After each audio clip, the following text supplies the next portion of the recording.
오늘 우리에게 주신 하나님 말씀은 마태복음 20장 20절에서 28절까지 말씀입니다. 신약성경 33쪽 마태복음 20장 20절에서 28절 찾으신 줄 알고 제가 봉독합니다.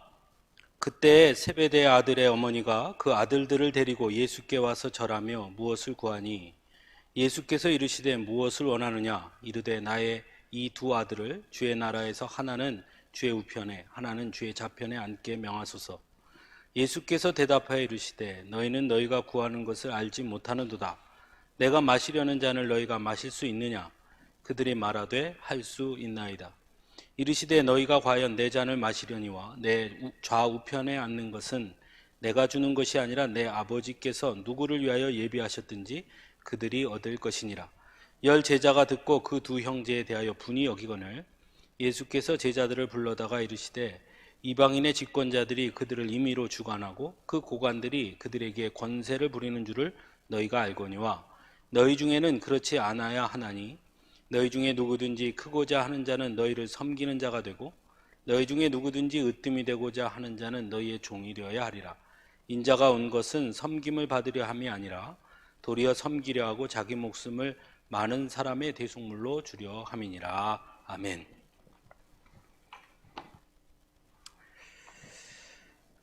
오늘 우리가 함께 읽은 본문은 참 흥미로운 이야기를 담고 있습니다.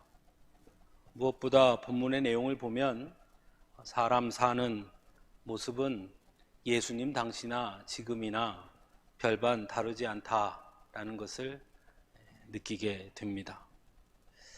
먼저 부모의 자식 사랑은 예수님 당시나 지금이나 조금도 다르지 않구나 하는 것을 보게 됩니다. 오늘 본문에는 세베대의 아들들인 야고보와 요한의 어머니가 등장합니다. 그녀는 지금 예수님께 와서 자신의 두 아들을 하나는 주의 우편에 하나는 주의 좌편에 앉게 해 줄 것을 요구합니다. 지금도 비슷하지만 그 당시에는 아주 심했지요. 다른 남자에게 외간 여자가 말을 건다는 것 자체가 매우 불경스럽게 여기던 그 당시였습니다. 그럼에도 불구하고 야고보와 요한의 어머니는 예수님께 절을 하며 구합니다. 그 이유는 누구 때문일까요? 자식들 때문이지요. 더군다나 그녀는 예수님보다도 훨씬 나이가 많았을 겁니다. 그럼에도 불구하고 예수님께 절까지 하며 구합니다. 즉 자식을 위해서 그녀는 무릎 꿇는 것을 주저하지 않은 것이지요. 자식을 위해서 사회적 편견이나 나이가 많고 적음이 조금도 문제가 되지 않았던 것입니다. 어쩌면 이런 모습들은 오늘의 우리의 부모들 속에도 여전히 고스란히 남아 있다 할 것입니다.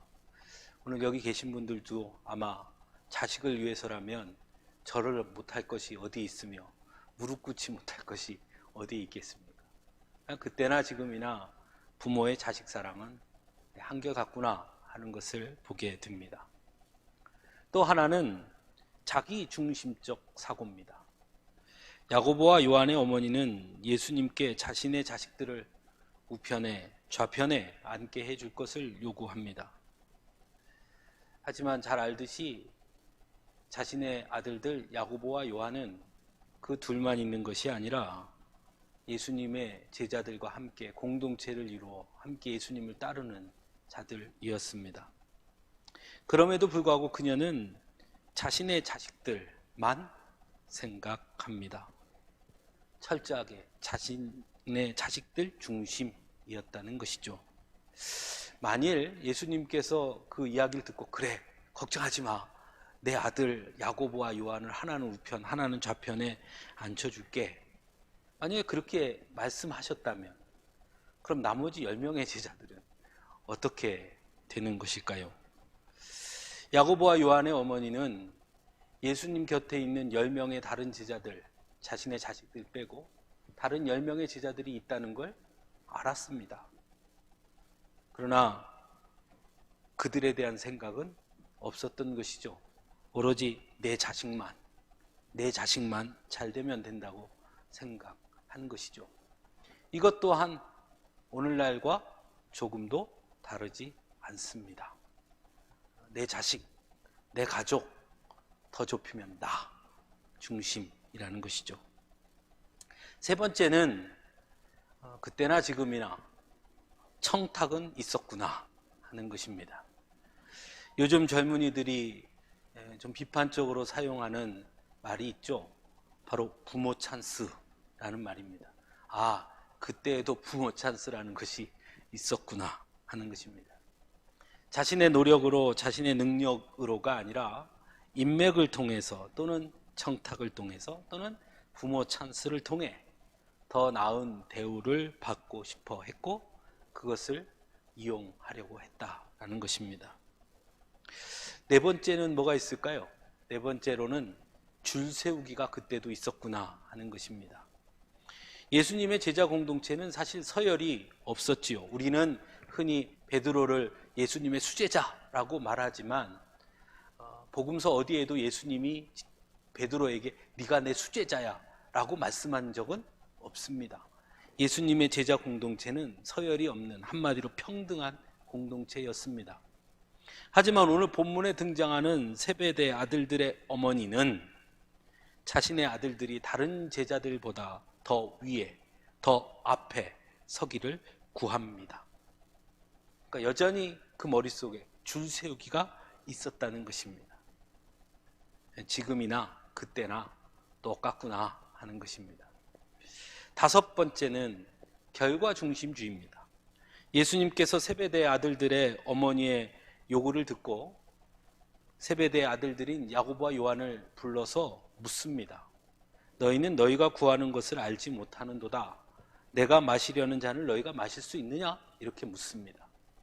그러자 본문 22절에는 그들이 말하되 할 수 있나이다 라고 대답했다고 기록하고 있습니다.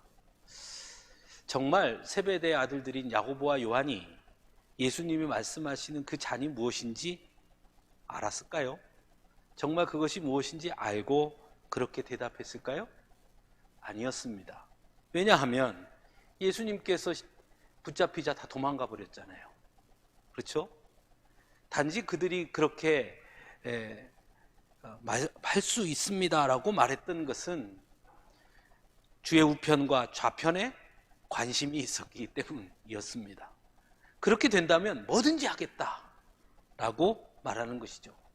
즉 과정이 무엇인지가 중요한 것이 아니라 결과에만 집착하고 있는 것입니다. 사실 저는 요즘 저희 가정에도 아이들이 있지만 젊은이들을 보면서 자라나는 아이들을 보면서 가장 염려스러운 것 중에 하나가 바로 이겁니다. 결과 중심주의. 사실은 저는 제 나름대로 매우 심각하게 생각합니다. 아이들이 결과만 좋으면 된다고 생각하는 게 아주 강합니다. 여러분들은 자녀들이 아니고 손주 드릴 텐데 또 자녀들에게 한번 가서 물어보세요. 야, 만약에 누가 100억을 주든 50억을 주든 10억을 준다는데 대신 감옥에 1년 갔다 오면 그거 준다는데 너 같으면 가겠니 안 가겠니 한번 물어보세요. 그거 100억이면 하지. 50억이면 하지. 그러니까 철저하게 그 과정에 대해서는 그냥 생략하고 결과에만 집착하는 그게 너무 강한 것이 아닌가 오늘날. 지난 얼마 전에 있었던 그 의사 선생님들의 파업도 저는 그런 측면에서 좀 씁쓸했습니다. 요구가 합리적인지 또 그것이 어떻게 봐야 하는지는 사람마다 다 다르고 또 우리 성도님들 중에도 자녀분들 중에 의사도 있을 수 있고 또 친지들 중에 의사분들도 계시니 그 입장은 다 다를 수 있습니다만은 제가 조금 좀 놀랬던 것은 의대생들의 모습이에요. 저 아이들이 앞으로 의사 선생님들이 될 건데 저 아이들의 머릿속에 환자들보다 자신들의 요구, 결과가 더 중요한 사람들이 된 게 아닐까? 이런 염려들이 좀 생겼습니다.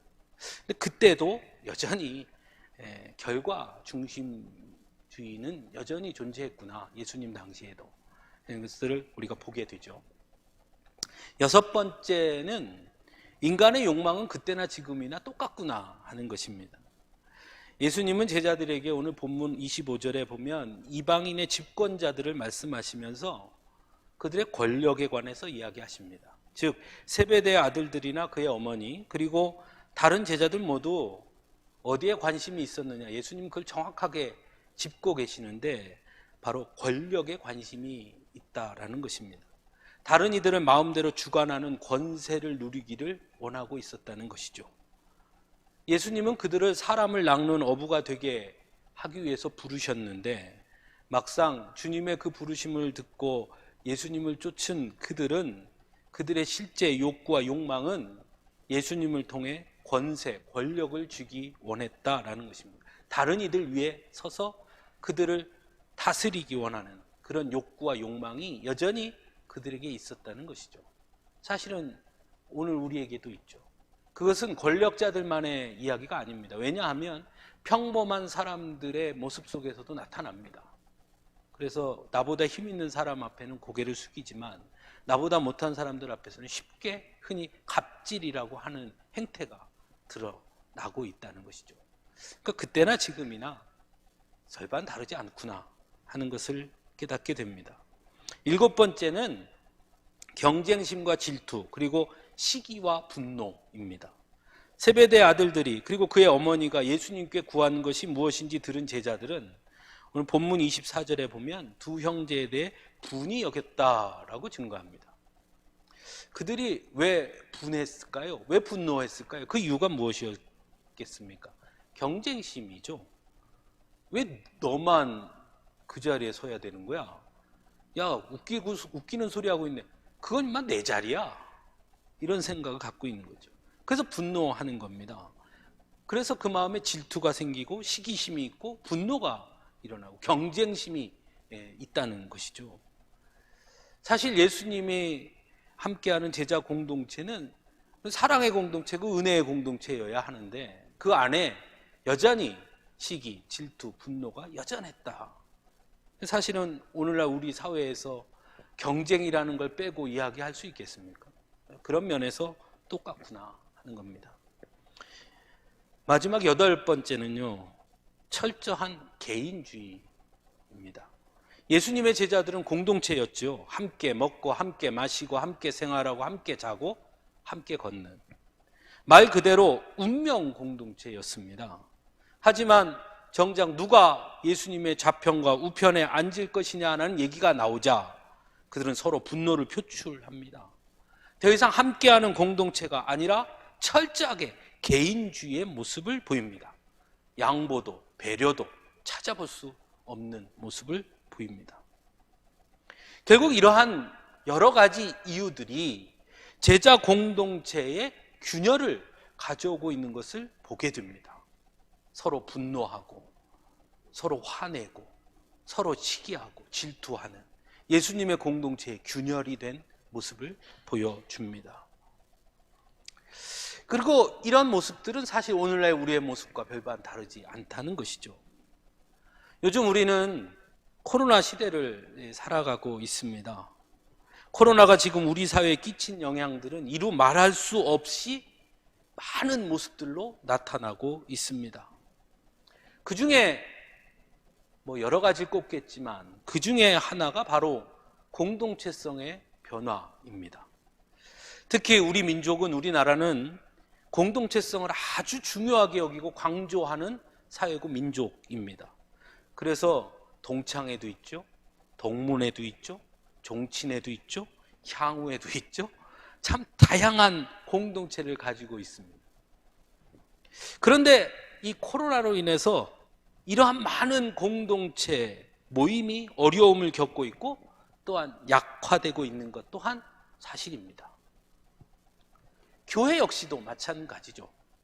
지금까지 우리 한국 교회는 공동체로서의 그 교회의 역할을 매우 중요하게 여겼고, 그 공동체성은 함께 모여서 예배하고 함께 모여 식사하고 함께 나누는 교제를 통해 지탱해 온 것이 사실이었습니다.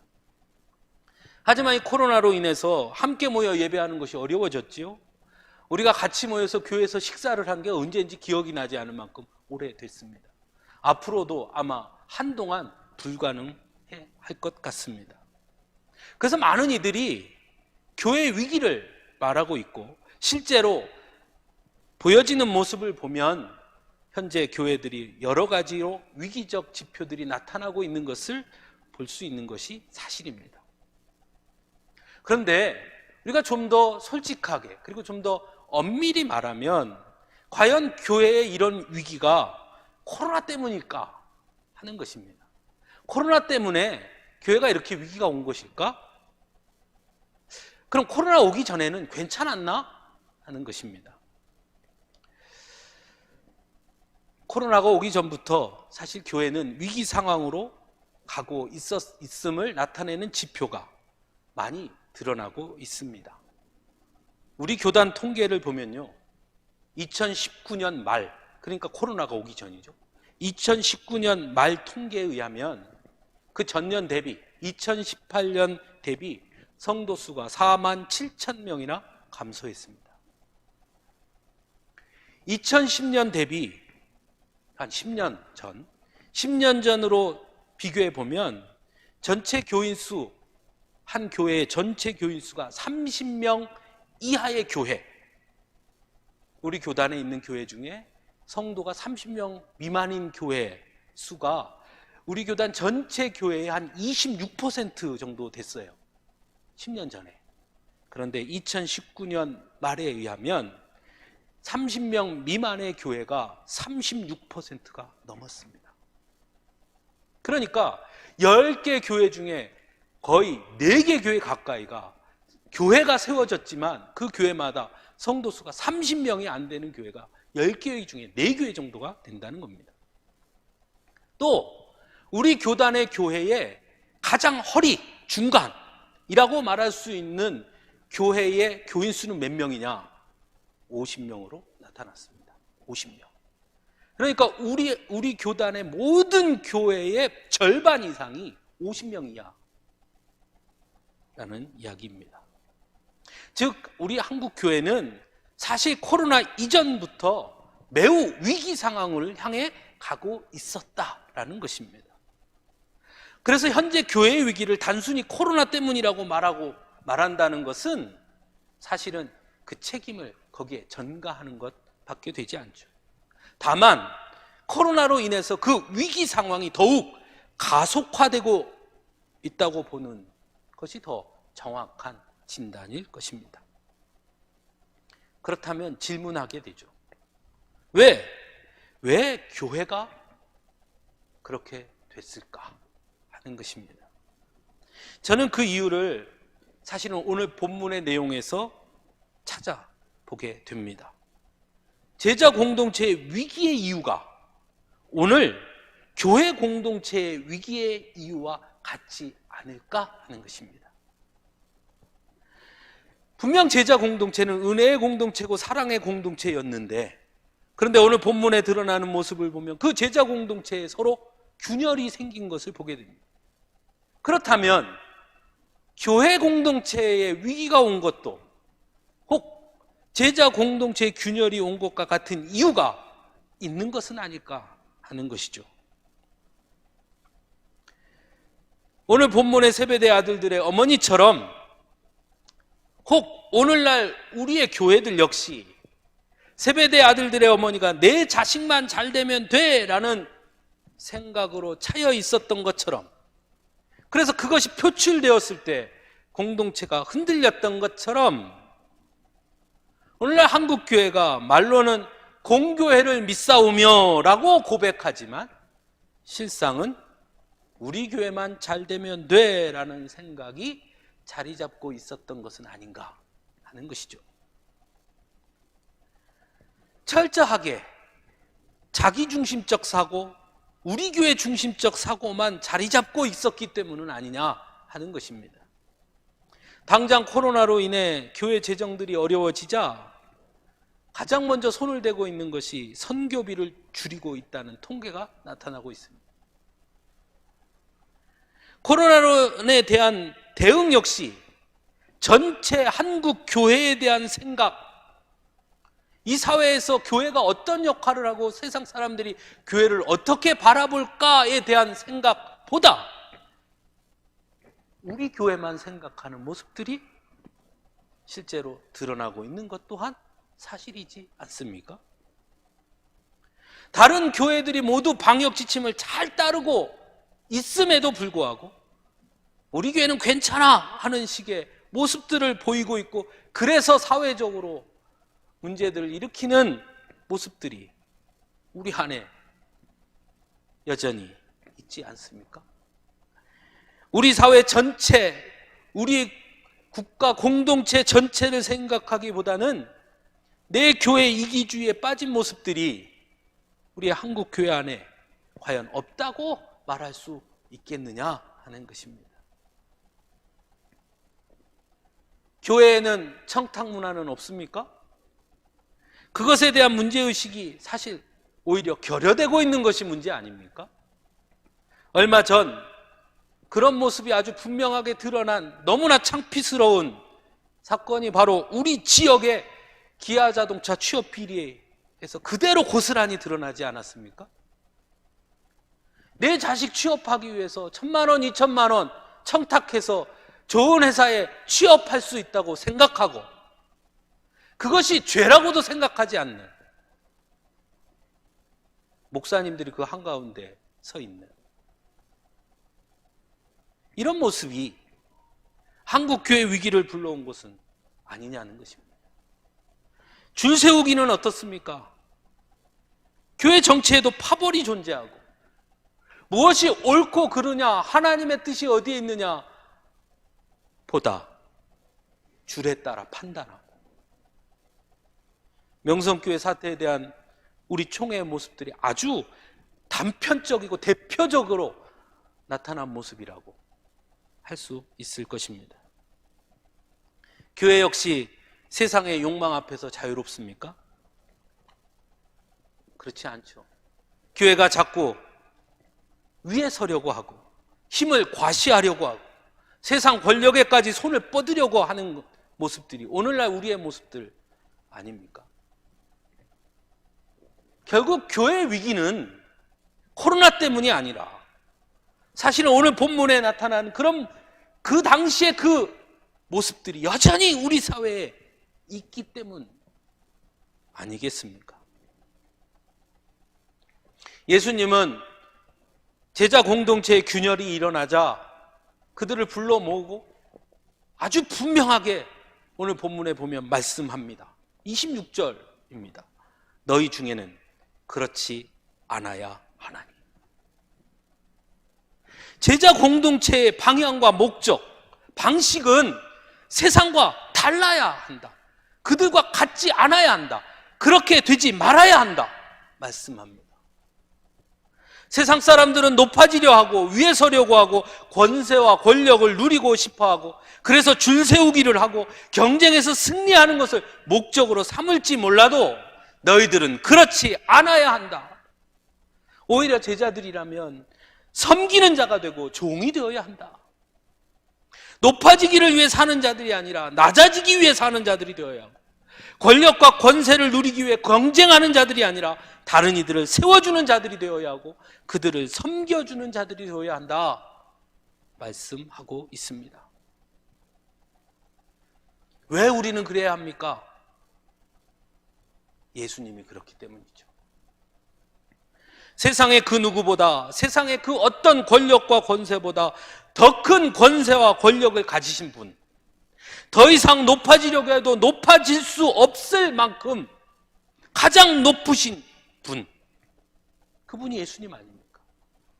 그 예수님께서 가장 낮은 모습으로 아무런 권력과 권세도 없는 세상 사람들의 눈에 볼 때는 그저 한낱 떠돌이에 불과한 이름 없는 목수의 아들로 오셔서 그것마저도 전부 내어놓으신, 목숨까지도 내어주신 그분이 예수님이고, 그 예수님을 따르는 사람들이 제자들이라면, 그럼 너희는 세상을 따라가는 자들이 아니라 예수를 따라가는 사람들이라면 세상 사람들과 같지 않아야 한다. 너희는 그렇지 않아야 한다 말씀합니다. 그래서 어렵지요. 그래서 이런 말씀을 나누다 보면 자꾸 무거워지고 부담감만 커지죠. 그리고 솔직히 이런 말씀만 나누다 보면 뭐가 훅 올라오는 것도 같습니다. 진짜 그렇게 사는 사람이 어디 있어? 목사님 앞에서 그렇게 말씀하시지만 목사님은 그렇게 삽니까? 확 올라오죠. 그래서 저는 오늘 말씀을 이렇게 묵상하고 나누다가, 그래서 말씀을 보면서 스스로 반성하고 채찍질하는 무거운 말씀으로 받아들이다가 한편 한참 그렇게 묵상하다 나도 모르게 역설적으로 이 말씀에서 큰 위로를 발견하게 됐습니다. 그래서 여러분들에게 그 위로를 전하고자 합니다. 왜냐하면 세상에서는 권력을 갖지 못하고 소위 성공하지 못하고 경쟁에서 승리하지 못한 사람들, 그래서 세상 사람들은 소위 무저라고 말하고, 세상의 기준으로 보면 어떻게 보면 마치 실패한 인생처럼 여겨지기도 하는 것 같고, 다른 사람에 비교해 보면 너무너무 내 인생이 하찮아 보이기도 해서 난 여태 왜 이렇게 살았을까? 그런 마음이 들어서 스스로 위축되고 낙심되고 절망하고, 더 나아가서는 나 스스로를 나는 참 바보 같았어 하고 자책하며 사는 우리들에게 저는 거꾸로 오늘 말씀이 위로가 됨을 느낍니다. 예수님 이렇게 말씀하는 거 아닐까요? 괜찮아. 아니야. 원래 믿음의 사람들은 세상의 기준으로 보면 그렇게 보이기도 한단다. 그렇게 사는 것이 그게 원래 믿음의 사람의 모습이야. 그것이 중요한 게 아니야. 좀 더 부유하게 사는 거, 좀 더 폼나게 사는 거, 좀 더 찬란하게 사는 거, 경쟁에서 승리하는 거, 맨 이 꼭대기에 서는 거, 그게 중요한 게 아니야. 정말 중요한 건 예수님과 함께 길을 걷고 있고 지금도 예수님과 함께 있다는 것이다. 그러니 수없이 넘어지고 실패하고, 또한 끊임없이 세상적 욕심과 욕망 앞에서 끊임없이 갈등할 테지만, 그럼에도 불구하고 여전히 세상의 것을 붙잡지 않고 주님 앞에 서 있는 것이 더 중요하다고 여겨서 여전히 말씀 앞에 서는 너희들, 괜찮아. 잘하고 있어. 그게 맞는 거야. 믿음으로 살고 있는 거야. 라고 말씀해 주는 것은 아닐까 싶습니다. 세상 속에서 사는 것이 힘들다는 거, 그래서 뒤처지는 것 같다는 거, 자꾸 실패를 경험한다는 거, 그건 어쩌면 우리 마음속에 믿음이 있다는 증거이기도 할 테니까 말입니다. 어쩌면 우리가 완전하진 않지만 그래도 믿음으로 여전히 주의 길을 걷고 있다는 증거이기도 할 수 있기 때문이니까요. 그러니 사랑하는 성도 여러분, 너무 주눅들지 마십시오. 너무 자책하거나 후회하거나 낙심하지 마십시오. 흔히 세상 사람들도 인생은 고단한 것이라고 말합니다.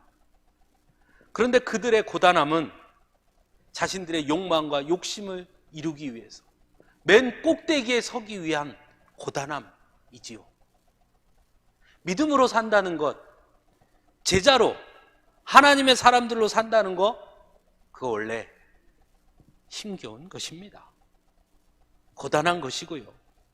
어떻게 보면 그것은 오늘날 세상의 기준으로 보면, 그 방식으로 보면 사실은 실패하기 위해 걷는 길처럼 보이기도 할 것이고, 그래서 더 많은 실패를 경험하게 될 것이기도 합니다. 끝없이 세상에서 패배하는 길일 수도 있습니다. 세상에서 뒤처지는 길이기도 하지요. 하지만 결국에는 우리는 알지 않습니까? 결국에는 그 길에 승리하는 길 아니겠습니까? 세상에 줄 세우기 위해서는 우리가 저 흠에 있을지 몰라도 하나님 나라를 향한 길에는 우리가 제일 앞에 서 있을 것이기 때문입니다. 그래서 우리가 구하는 것은 세상에 권세를 갖는 우편과 좌편이 아니라 주님이 계시는 곳, 그곳에 함께 있는 것 아니겠습니까? 시편 84편 저자는 이런 고백을 합니다. 주의 궁정에서의 한날이 다른 곳에서의 첫날보다 나은즉 악인의 장막에 사는 것보다 내 하나님의 성전 문지기로 있는 것이 좋사오니. 그게 믿음의 사람들입니다. 사랑하는 성도 여러분, 세상에서 사는 것이 많이 힘이 드시죠? 안 힘드신가요? 힘드시죠? 돌아보면 어떤가요? 후회도 됩니까? 저는 이 말씀 준비하면서요, 어제 저녁에 혼자 이렇게 제 머리를 이렇게 쓰다듬으면서 칭찬해 줬습니다. 여러분도 여러분을 칭찬하십시오.